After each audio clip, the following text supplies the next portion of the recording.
Olá, bem-vindo, bem-vinda. Essa é a nossa aula 26 do curso de Espiritismo nível básico. É o curso para quem está começando, então é uma forma da gente estudar e aprender sobre o que é o Espiritismo. Então tem desde as perguntas básicas, a aula número 1, tá? Ela justamente tem esse título, o que é o Espiritismo, e a aula número 2 ela fala sobre como fazer na sua casa o que a gente chama de Evangelho no Lar, que é um encontro da família para a leitura do Evangelho. Então, é muito legal, acho que vale a pena você, se não assistiu, assistir a aula 1, aula 2, aula 3, seguir a sequência. Mas a aula de hoje é a aula 26. E na aula 26, nós vamos fazer, como a gente sempre faz, vamos ler o sinal verde, uma página do sinal verde, de abertura, fazemos um entendimento, um passo para a nossa reforma íntima, e depois disso a gente lê o livro dos Espíritos. No livro dos Espíritos de hoje a gente vai falar sobre, na segunda parte, capítulo 4, parecências físicas e morais, e vamos também pegar as questões também de ideias inatas. Então, dois assuntos bem interessantes também, né? Para gente ler. Muito bem, vamos então para a leitura do sinal verde, desejos.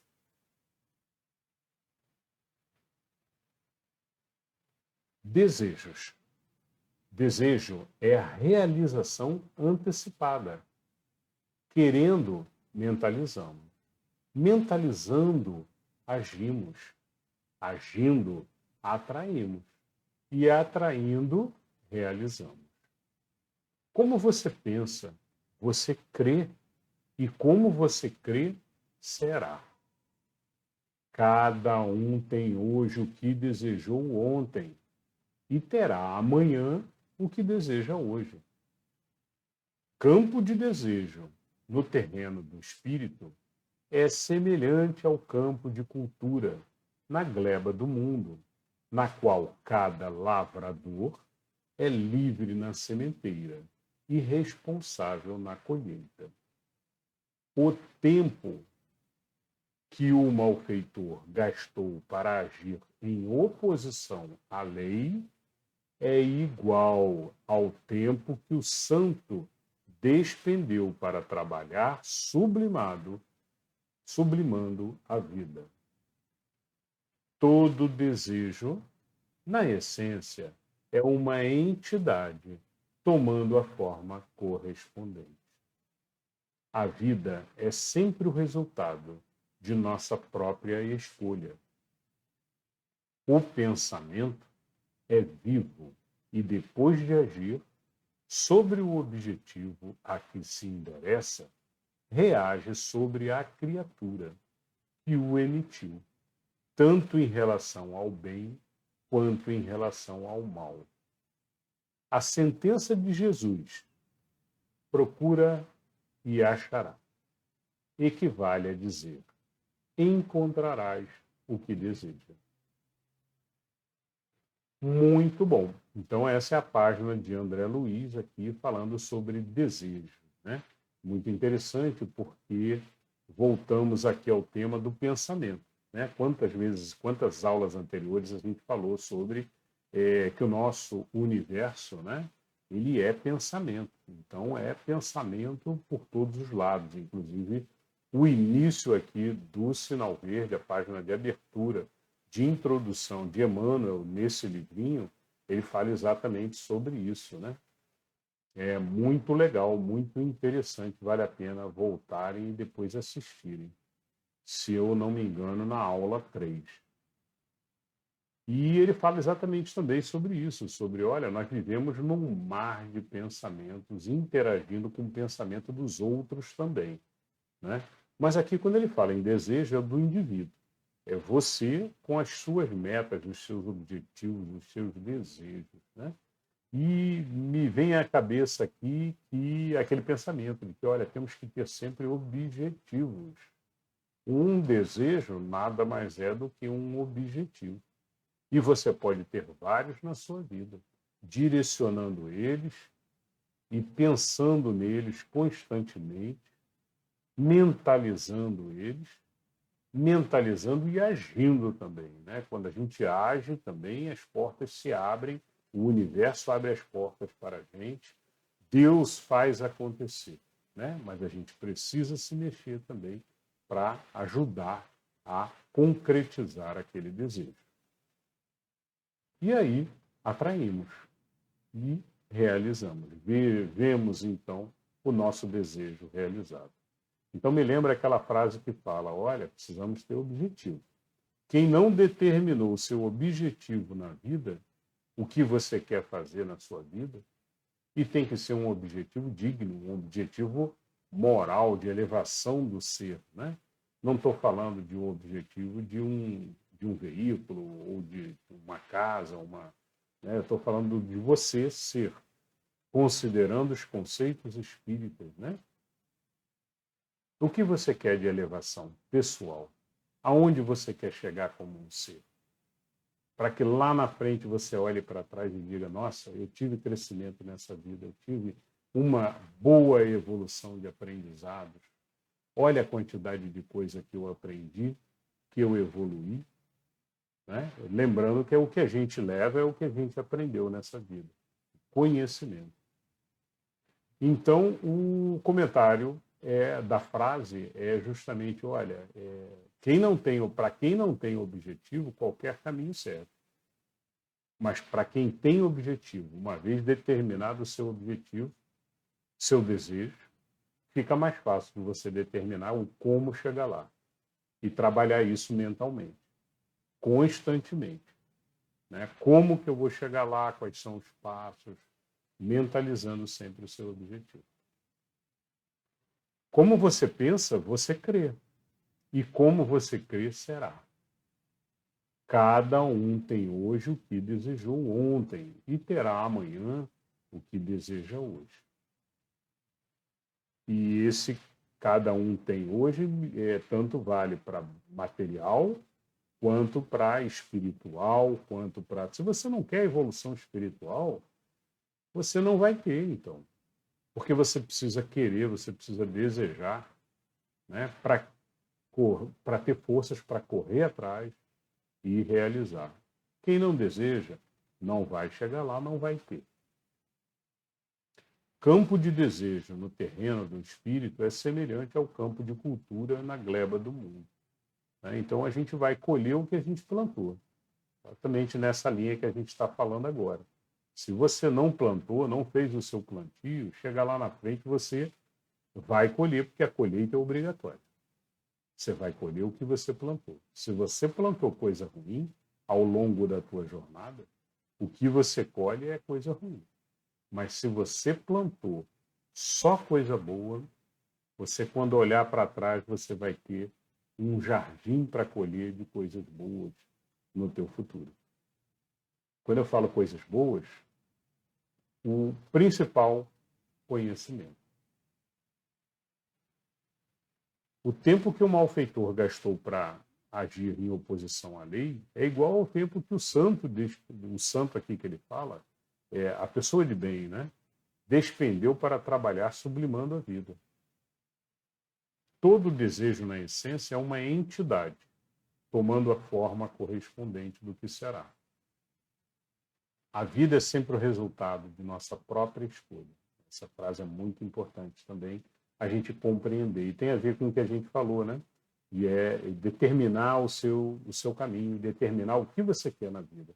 Quais os teus desejos? O pensamento é vivo. E depois de agir sobre o objetivo a que ele se endereça, ele reage sobre a criatura que o emitiu, tanto em relação ao bem quanto em relação ao mal.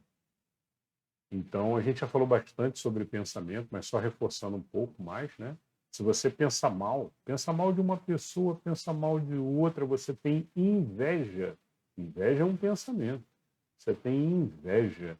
Você tem qualquer pensamento ruim, o que você envia de ruim acaba voltando. O contrário também. Se você pensa amorosamente, mentaliza as pessoas sempre com um pensamento de, olha, é uma pessoa boa, é uma pessoa que está evoluindo, né? Tem defeito, mas todo mundo tem defeito, está evoluindo, né? E vamos juntos, com pensamentos caridosos, volta tudo isso para você, tá? Então a leitura de hoje foi bem nesse sentido, muito voltada a desejo, que é pensamento, realização de pensamento, né? Desejo é uma forma de pensamento. Muito bem, pessoal. Então, essa foi a leitura de hoje do Sinal Verde. Vamos iniciar, então, a leitura do Livro dos Espíritos. O Livro dos Espíritos de hoje, a gente está aqui no capítulo 2, parte 2, capítulo 4, onde se fala de pluralidade das existências. E nós já lemos quase todo esse pluralidade das existências, que nada mais é do que múltiplas encarnações. Ele está falando aqui sobre termos várias encarnações, né? E nós estamos nos 2 tópicos finais para finalizar a pluralidade das existências, que é parecências físicas e morais, que vai da questão 207 a 217, e ideias inatas, ideias inatas, que vai da 218 a 221. Muito bem, vamos começar então em parecências físicas e morais. Começar pela questão 207. Frequentemente, os pais transmitem aos filhos a parecência física. Transmitirão também alguma parecência moral? Kardec pergunta aos espíritos. E a resposta: não.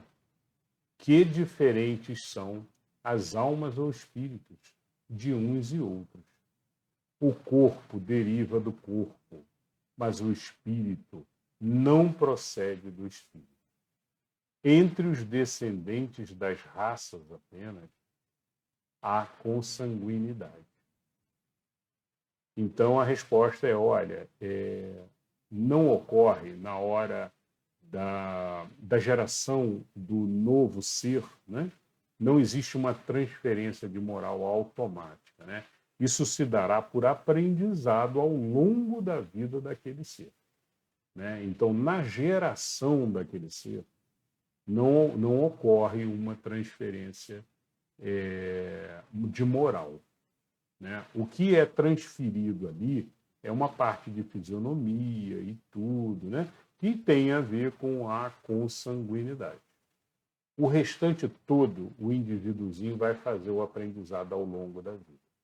E aí, claro, aí o pai tem obrigação de passar os conceitos todos que ele conhece, né? Que estão dentro dos conceitos dele de moral e de vida, né? Mas aí a criança, né? O jovem vai aprender com o pai, mas vai aprender com a mãe, mas vai aprender com os irmãos, com a sociedade, né? E aí temos que tomar muito cuidado e orientá-lo corretamente do que realmente é bom e do que pode não ser. Pode ser só algo de moda da sociedade, né? Que a gente sabe que acaba não trazendo bons direcionamentos para os jovens, né? Bom, e aí tem uma questão A dentro dessa 207. Kardec fez mais uma. A. De onde se originam as parecências morais que costuma haver entre pais e filhos? Resposta. É que uns e outros são espíritos simpáticos, que reciprocamente se atraem, pela analogia dos pendores. Então, são espíritos que, pai e filho, mãe e filho, né, que provavelmente já viveram junto outra encarnação e têm alguma proximidade de vibrações, de pensamentos, alguma similaridade que os aproxima, né? Ou talvez já tenham vivido juntos, já tenham tido experiências juntas que dão a eles algumas aparências morais, tá? Mas não podem os jovens achar que, meu pai fazia isso, por isso é que eu sou assim. Esse é um pensamento que o espírita é completamente contrário. Não é e não existe isso. A gente ouve isso na sociedade, um monte de gente repete, né? Minha mãe era assim também, eu também vou ser. Não, tirem isso da cabeça. Já aprendemos e já estudamos. Somos seres individuais. Não é porque o pai cometia um erro que o filho vai cometer também. Não é porque a mãe errava que a filha ou o filho também vão continuar errando. É uma decisão do ser. E se o ser quiser, ele diz: não, eu vou seguir por esse outro caminho. Não é porque eu, quando era jovem, via meu pai fazer isso que eu vou fazer igual. De jeito nenhum. Se for uma coisa boa, sim. Se for uma coisa boa, ele também tem esse direito e dever de reconhecer, de entender que é algo bom para ele, e aí sim, utilizar como um aprendizado de vida. Mas é isso. Questão 208. Nenhuma influência exercem os espíritos dos pais sobre o filho depois do nascimento deste? Resposta: ao contrário, bem grande influência exercem. Conforme já dissemos, os espíritos têm que contribuir para o progresso uns dos outros, os de seus filhos uns dos outros. Pois bem, os espíritos dos pais têm por missão desenvolver os de seus filhos pela educação. Constitui-lhes isso uma tarefa. Tornar-se-ão culpados se vierem a falir no seu desempenho. Então, é uma obrigação, é um dever, é uma missão, como os espíritos colocaram aqui.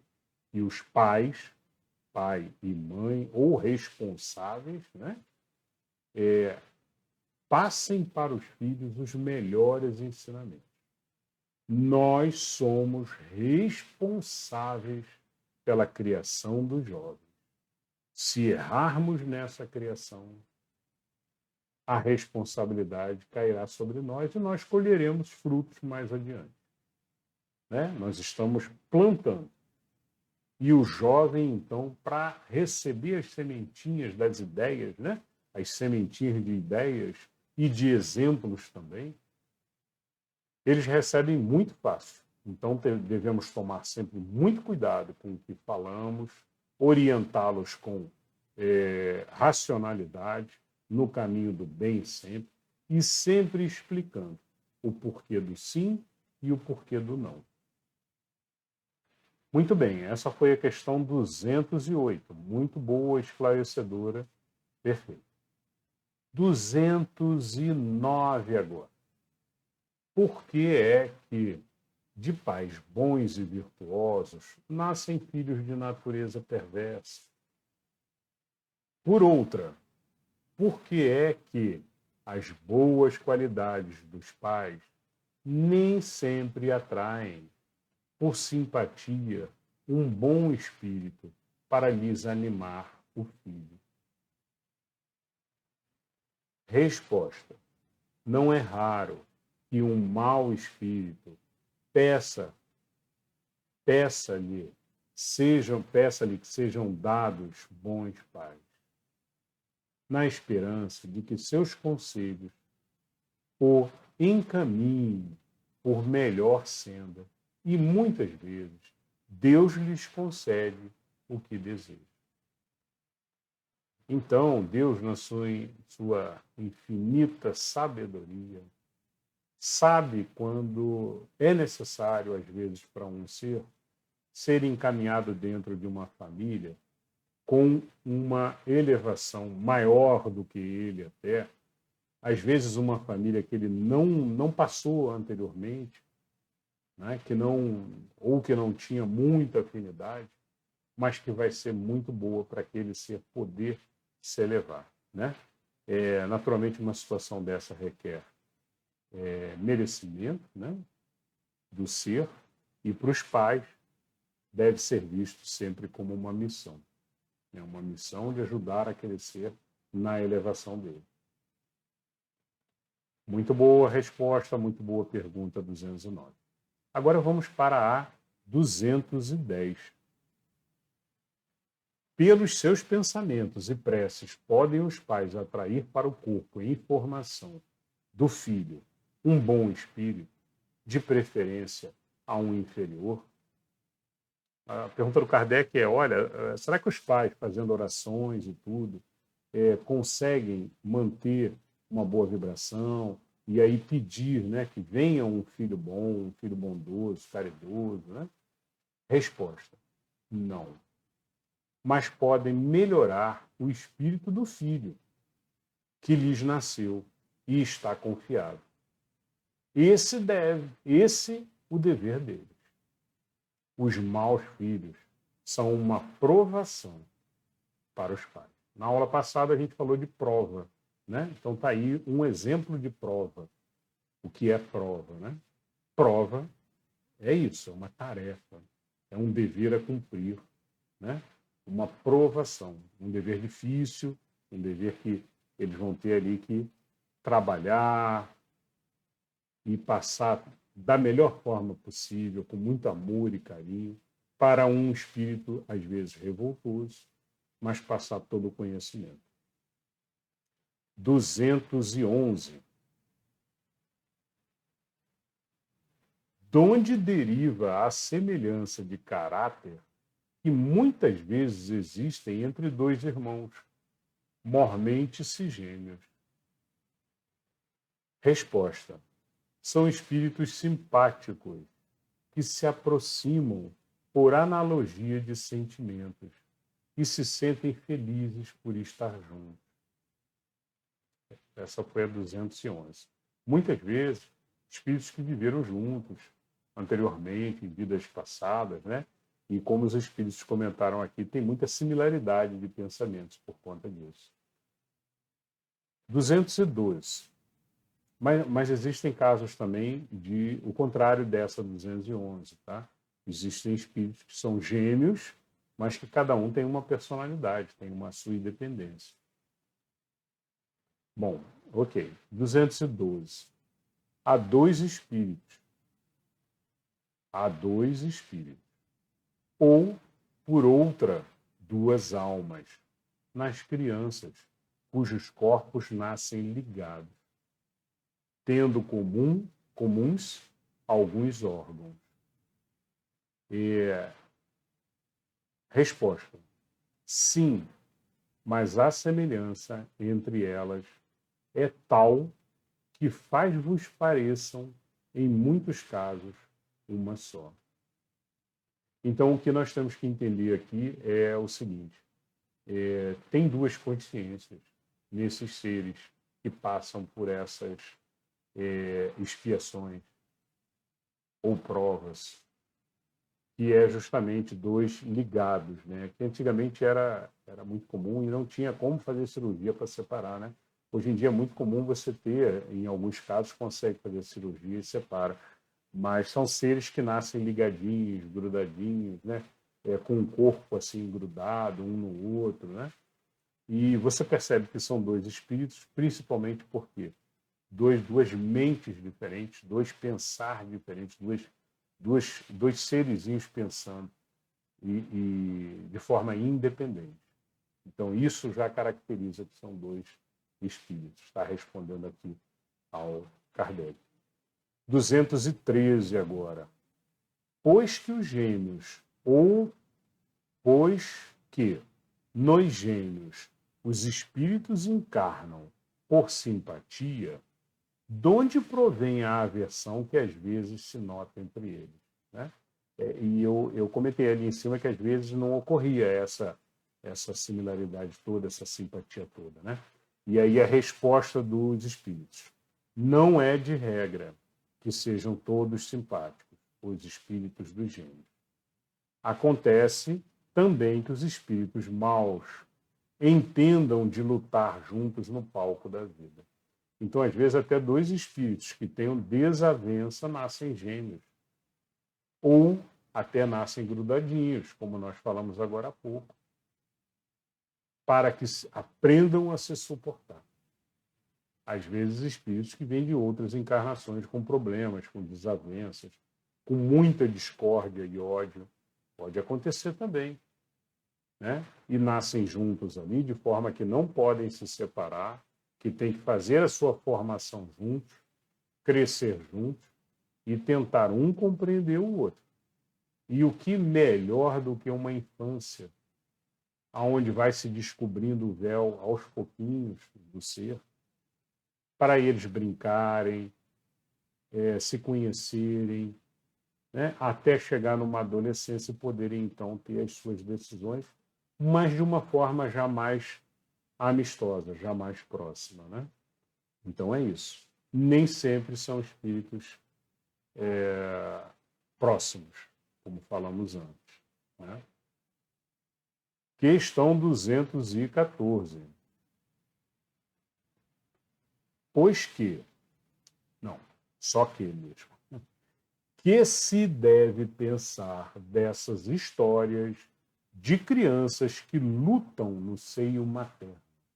Estão no seio materno e estão brigando, né?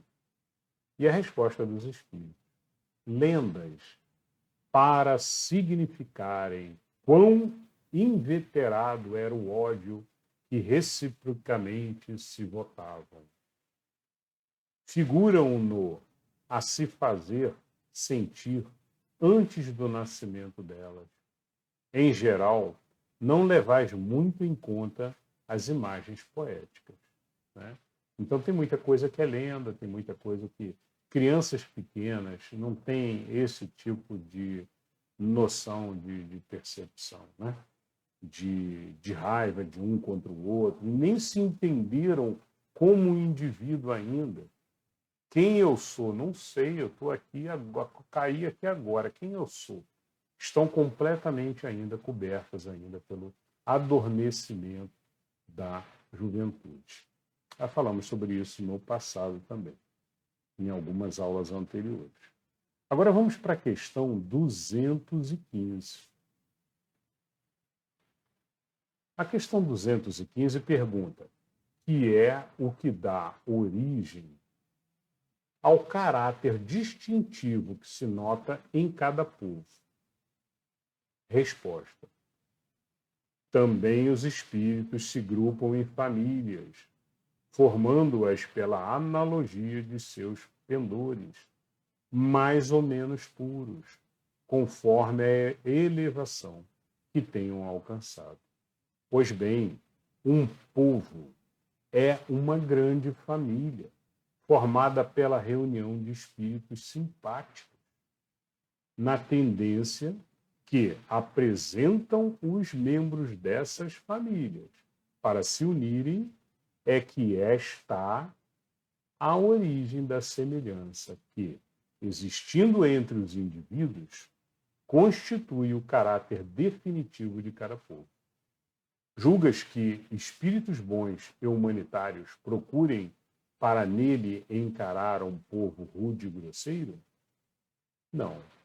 Os espíritos simpatizam com as coletividades, como simpatizam com os indivíduos. Naquelas em cujo seio se encontrem, eles se acharão no meio que lhes é próprio. Então, interessantíssimo aqui, porque ele fala sobre povos, né? E realmente tem povos e regiões do nosso planeta, né? Que são de povos mais rígidos, né? Mais duros, mais brabos, mais, né? E a gente percebe isso, a gente sabe disso. Tem outros povos que são mais calmos, mais tranquilos, né? Tem outros que são mais espirituais, tem outros que são mais materiais. Então, o nosso planeta, de uma maneira geral, ele funciona como uma grande escola, em que a gente vai para uma sala para fazer um determinado aprendizado. E pode ser necessário ir para outra sala também, ou para uma missão, para ensinar os espíritos que estão lá alguma coisa nova, né? E às vezes acontece. Ou podemos ir também para fazer algum aprendizado novo. E quem sabe numa próxima trazer aquele aprendizado novo para essa outra região onde eu costumo estar, né? Então é assim, é como se fosse uma grande escola com vários níveis e várias salas diferentes, com estudos diferentes, né? Em cada povo desses. E eu acho que foi muito bem respondido. Mas, se tiverem alguma dúvida, coloquem nos comentários aqui embaixo, tá? Eu prometo responder. Vou tentar responder a todos na medida do possível. Mas deixem seus comentários, deixe seu like, inscreva-se também. Tá bom? Questão 206. Em suas novas existências, conservará o espírito traços do caráter moral de suas existências anteriores? Resposta dos espíritos. Isso pode dar-se, mas, melhorando-se, ele muda. Pode também acontecer que sua posição social venha a ser outra. Se de senhor, passa a escravo. Inteiramente, lembrando que esse livro foi escrito em 1800, né? Então, século XIX, tá, pessoal? Então, podemos entender aqui, ó, lembrando que se de senhor passa a escravo, podemos entender, ó, se de classe A passa para uma classe E, por exemplo, né? Uma pessoa muito pobre, muito necessitada, ou ao contrário também, né? Também pode acontecer, numa encarnação está aqui, na outra está ali. Sendo o espírito sempre o mesmo nas diversas encarnações, podem existir certas analogias entre as suas manifestações, se bem que modificadas pelos hábitos da posição que ocupe, até que um aperfeiçoamento notável lhe haja mudado completamente o caráter, porquanto, de orgulho e mal, pode tornar-se humilde e bondoso, se arrependeu.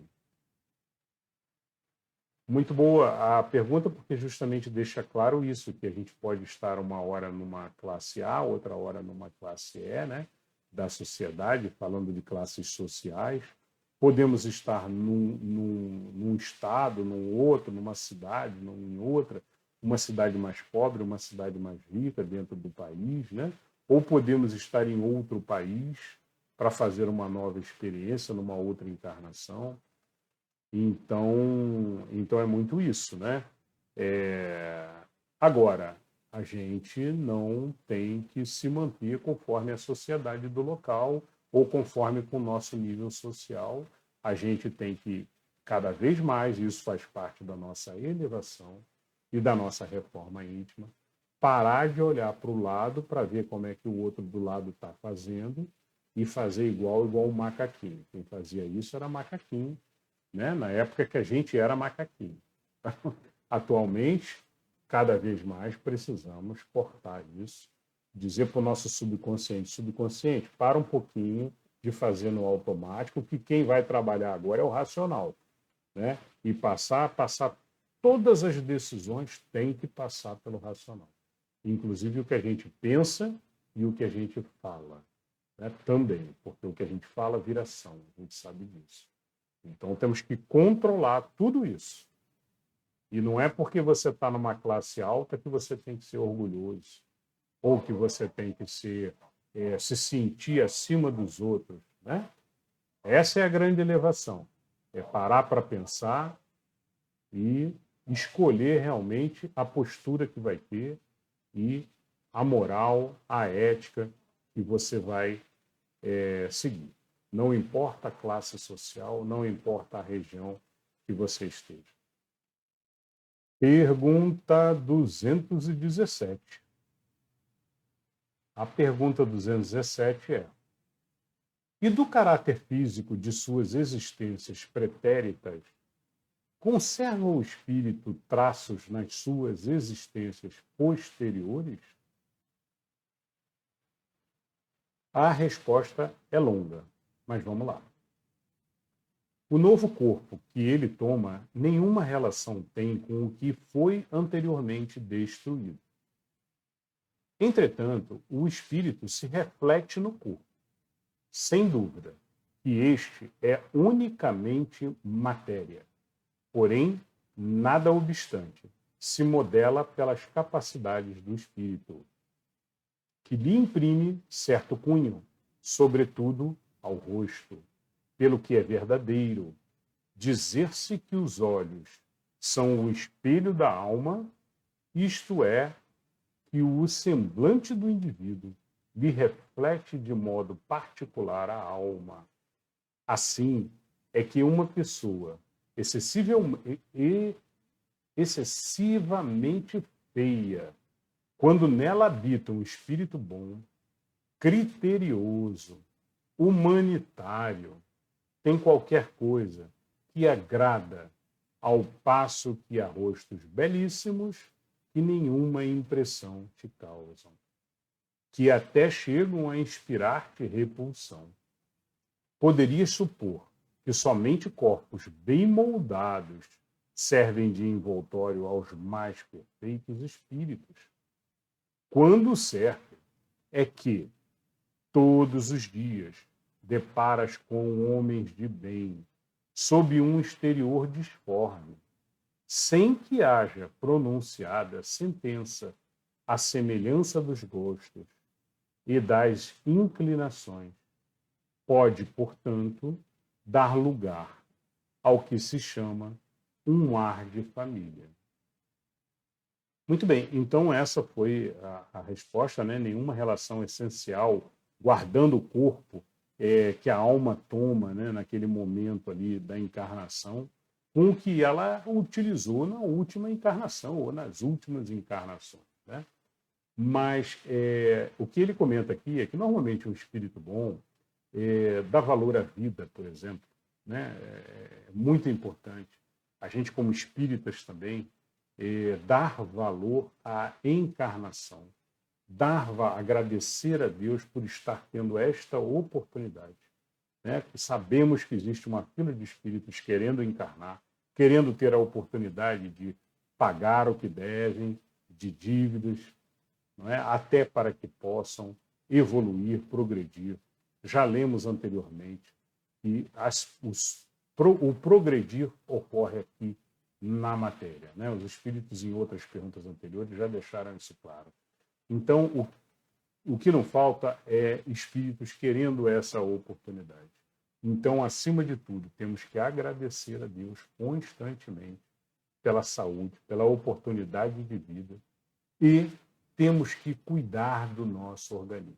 Nesse ponto, se difere um espírito que percebe isso, vai cuidar do seu organismo, com pensamentos constantes, acima de tudo, pensamento de saúde, de bem-estar, procurando bons alimentos, procurando sempre alimentos que vão nutrir e cuidar, sem excesso, sem exageros, para que não afetem o seu organismo e permitam que ele faça da melhor forma possível a sua passagem. Então, nesse ponto, com o pensamento, a forma de pensar dos espíritos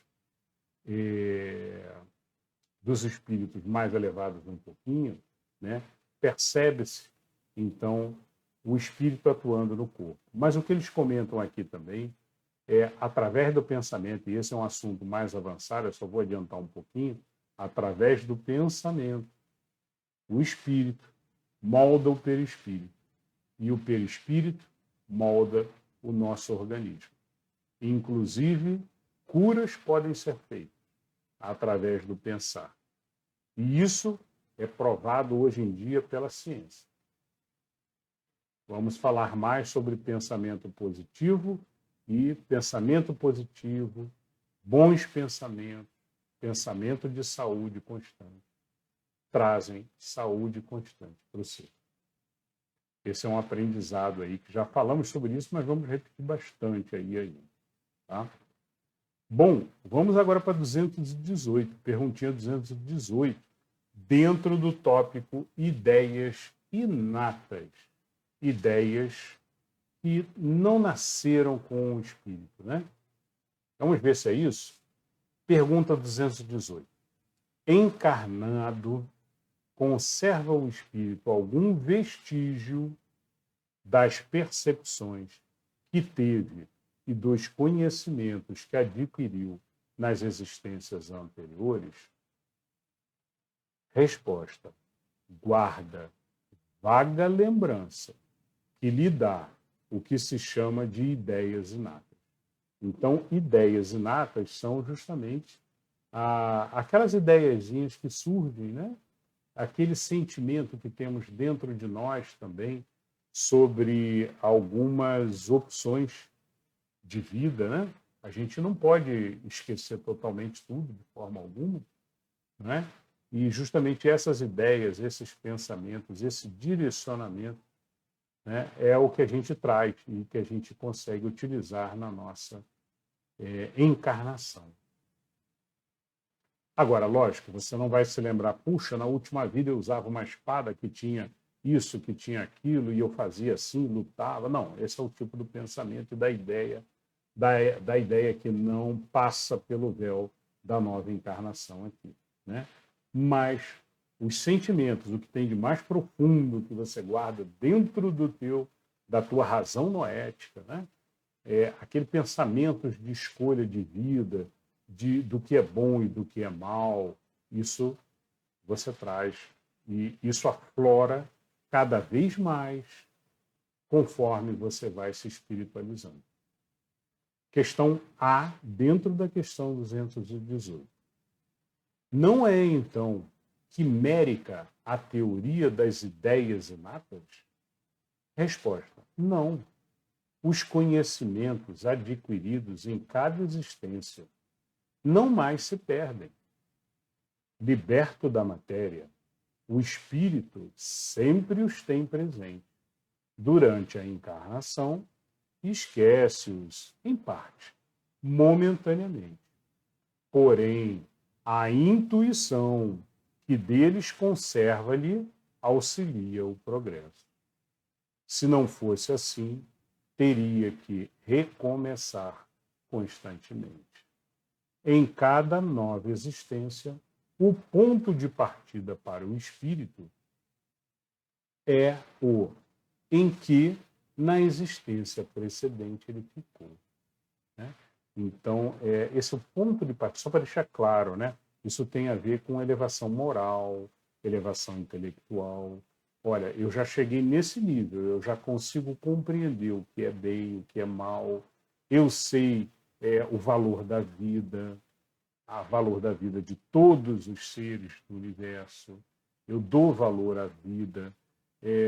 Então, todos esses que são os princípios, né, de orientação do ser para a elevação, né, isso é onde você parou na última vida e isso daí você traz. Porém, conforme você vai cada vez mais se elevando espiritualmente, oração constante, estudo, né? Isso vai aflorando cada vez mais e você vai descobrindo. No Oriente, tem frases constantes que a gente lê, né? E, inclusive, frases também gnósticas que dizem, olha, você tem que descobrir a si mesmo para que descubra o universo, né? Platão também, Sócrates falava, né?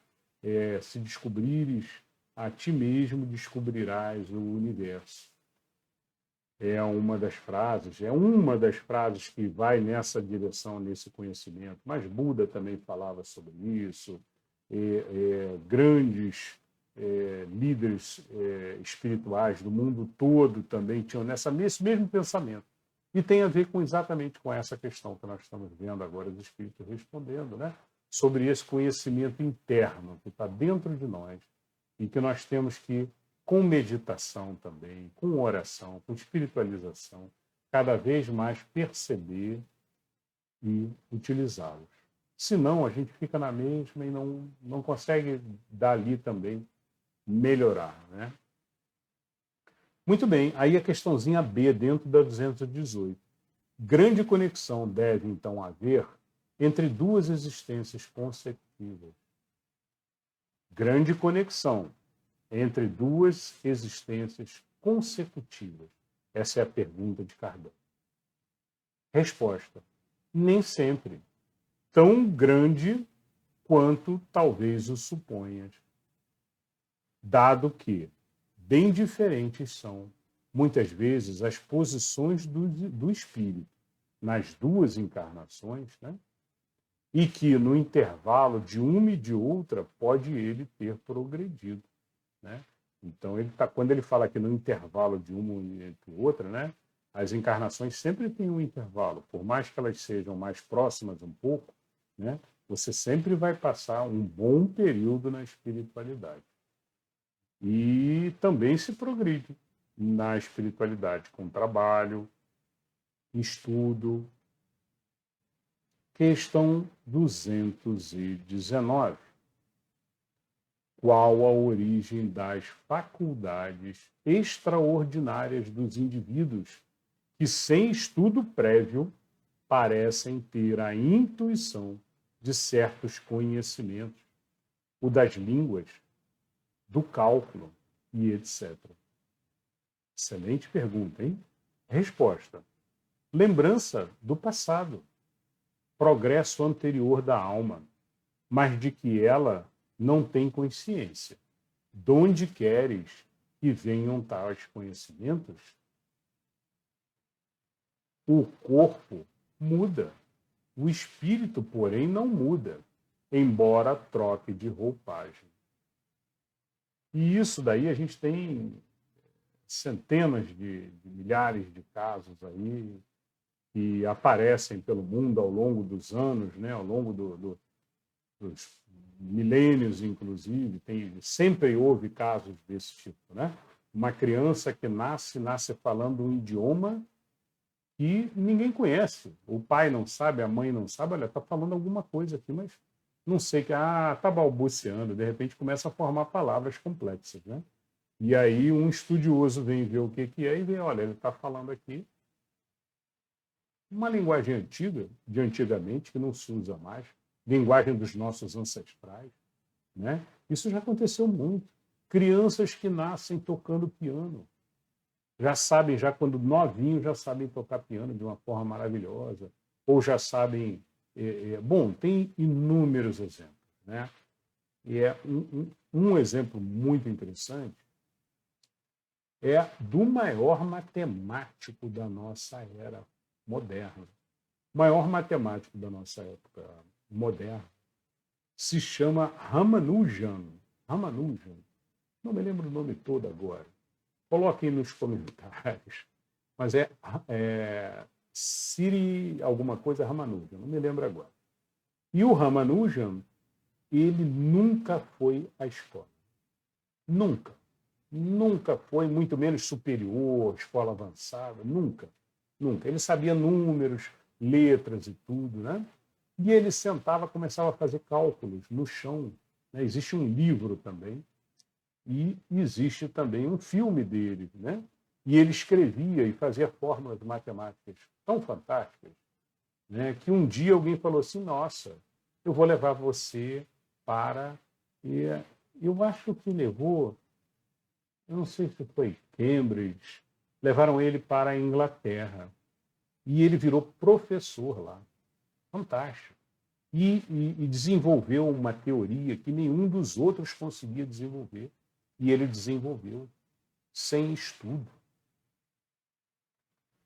Sem nunca ter ido à faculdade. Então, é um caso assim, daquele assim, para você olhar e dizer, nossa, mas como é que pode, né?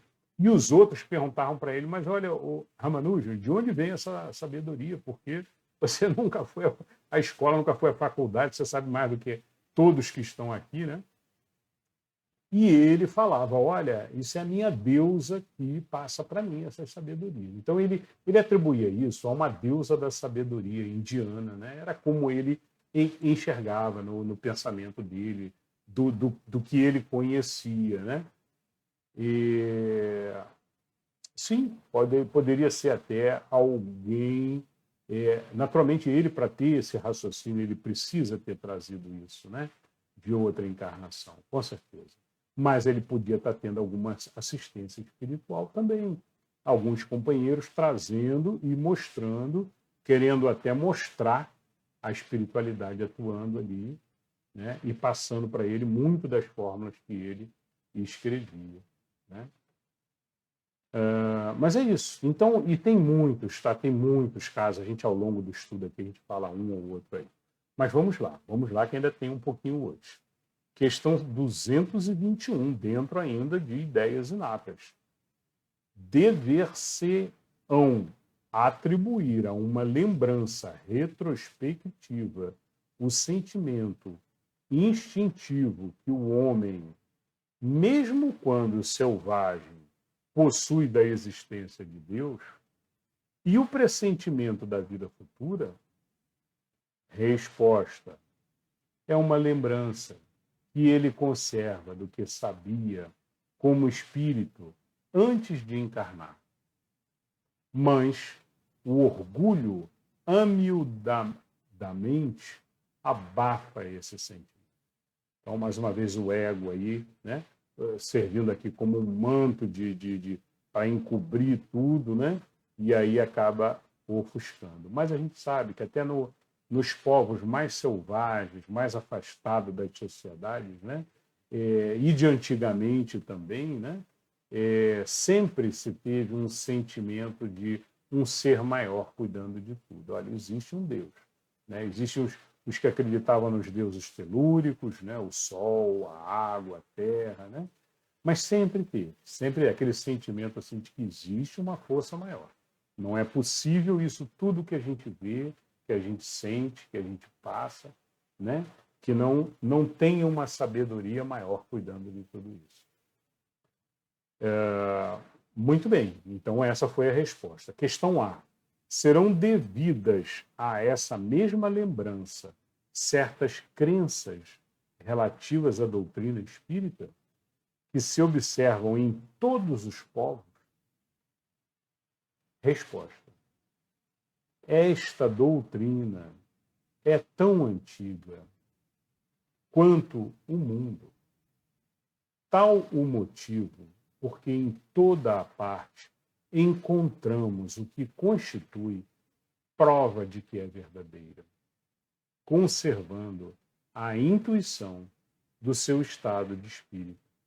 O espírito encarnado tem instintivamente consciência do mundo invisível, mas os preconceitos, basta vezes, falseiam essa ideia, e a ignorância lhe mistura a superstição.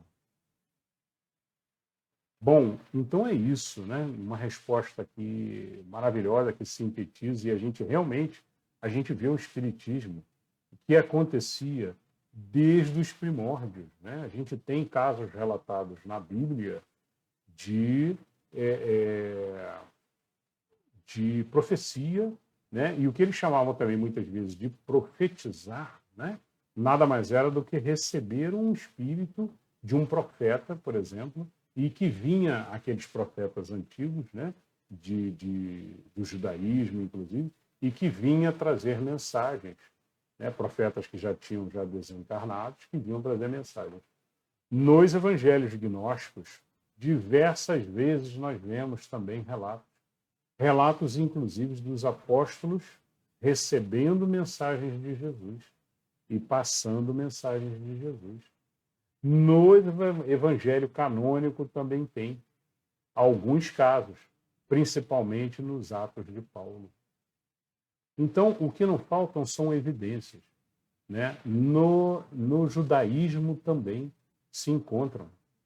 No judaísmo primário, né? O judaísmo dos Tanaíns, na cabala judaica também, se encontra. No Egito também tinham lá a percepção de reencarnações. Desde a época de Homero, na Grécia, falando agora do Ocidente, Grécia, desde a época de Homero, se fala de reencarnação, de nascer de novo, de espiritualidade. Falavam de outras formas, com outras palavras, com outros pensamentos, mas já tinham essa percepção. Muito bem, pessoal. Então, hoje, encerramos aqui. Eu espero que vocês tenham gostado. E nos vemos, então, na próxima aula. Um beijo no coração de todos.